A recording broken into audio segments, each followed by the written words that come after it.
ভিডিওর ফার্স্ট পার্টে তোমাদের বলেছিলাম ছোট্ট মাটার প্রথম অভিজ্ঞতা। ছোট্ট মাটাকে সাথে করে নিয়ে গেছিলাম আমাদের বাড়ি থেকে প্রায় ঘন্টাখানেকের রাস্তা অনেক বিখ্যাত এবং জাগ্রত কানকি মন্দির। অনেকেই নাম শুনেছ এবং অনেকের কাছেই এই মন্দিরটি অনেক চেনা। আমিও বহুবার গেছি এই মন্দিরে, অনেক স্মৃতি অনেক মুহূর্ত জড়িয়ে আছে এই মন্দিরে। একটা ব্লগ ভিডিও এবং কয়েকটা শর্টস আপলোড করেছি, তোমরা হয়তো অনেকেই দেখেছো।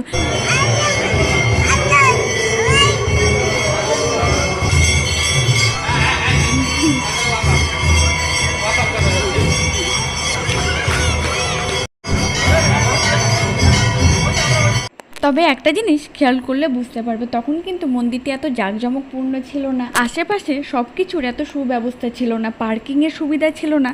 চিলড্রেন পার্কও হয়েছে দেখছি, সেই সাথে অতিথিশালা এবং আর্টিফিশিয়াল ফ্লাওয়ার সমস্ত কিছু দিয়ে মন্দির প্রাঙ্গণটিকে বিভিন্নভাবে সুসজ্জিত করা হয়েছে। আর এই ঘাসগুলোতে যাওয়ার কিন্তু পারমিশন নেই, কিন্তু ছোট্ট মাটাকে আটকে রাখতে পারিনি। তোমাদের এই ভিডিওটা কেমন লাগলো, তোমরা কোথায় থেকে ভিডিওটা চ্যানেলে নতুন হলে সাবস্ক্রাইব করো, পেজটাকে ফলো করে পাশে থেকে